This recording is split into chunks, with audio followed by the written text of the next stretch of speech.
নমস্কার বন্ধুরা, ঐশীস কিচেনে সবাইকে জানাই স্বাগত। আজ আমি দেখাবো সজনের ডাঁটা আলু পোস্ত। এটা খেতে খুবই ভালো লাগে।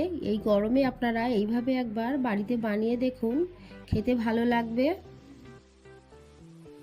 আমি গ্যাসে কড়া বসিয়ে দিয়ে এর মধ্যে দিয়ে দিলাম সর্ষের তেল। তেলটাকে এবার গরম হতে দেব।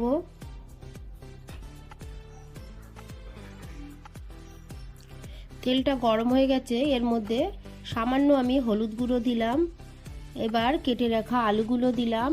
আলুগুলোকে আমি ডুমো ডুমো করে কেটেছি। আপনারা যদি আলু পোস্তয় বা ডাঁটা আলু পোস্তয় যদি হলুদ না খান তাহলে হলুদটা স্কিপ করে দেবেন। আমি খুব সামান্য হলুদ দিয়েছি। আর দিয়ে দিলাম লবণ। দিয়ে আলুটাকে ভালো করে ভেজে নেব। দেখুন আলুটাকে আমি ভেজে নিয়েছি। আলুগুলোকে এক সাইড করে দিয়েছি। এবার এর মধ্যে দিয়ে দিলাম সামান্য গোটা জিরে। আর দিয়ে দিলাম হাফ শুকনো লঙ্কা। ফোড়নটাকে একটু নেড়ে আমি ভেজে নিচ্ছি। ফোড়নটাকে ভেজে নিয়েছি। এবার ভালো করে আমি আরও একটু নেড়ে আলুটাকে ভেজে নেব। এরপর আমি এর মধ্যে দিয়ে দেব কেটে রাখা সজনের ডাঁটা।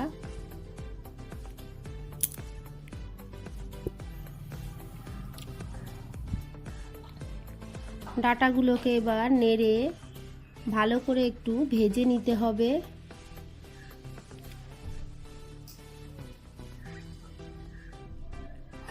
এর মধ্যে আমি দিয়ে দিলাম লবণ। লবণটাকে দিয়ে আবারও একটু নাড়ব।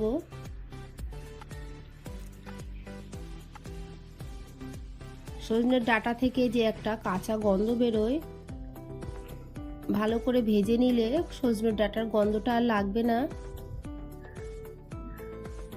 দেখুন আমি ভালো করে ভেজে নিয়েছি। এবার এর মধ্যে পোস্ত বাটা আর কাঁচা লঙ্কা বাটা আমি দিয়ে দিচ্ছি। পোস্ত কাঁচা লঙ্কা বাটা দিয়ে আবারও আমি কিছুক্ষণ নেড়ে নেব।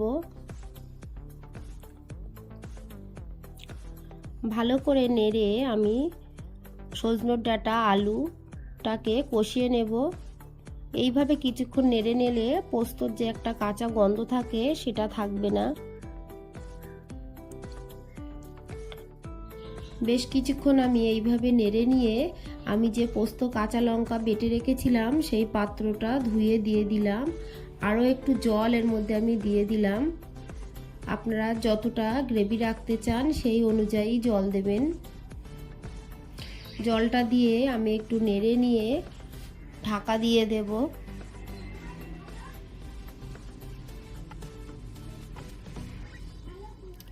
ঢাকা দিয়ে আমি কিছুক্ষণ এইভাবে রেখে দেব। কিছুক্ষণ পর ঢাকাটা তুলে আবারও একটু নেড়ে দেব।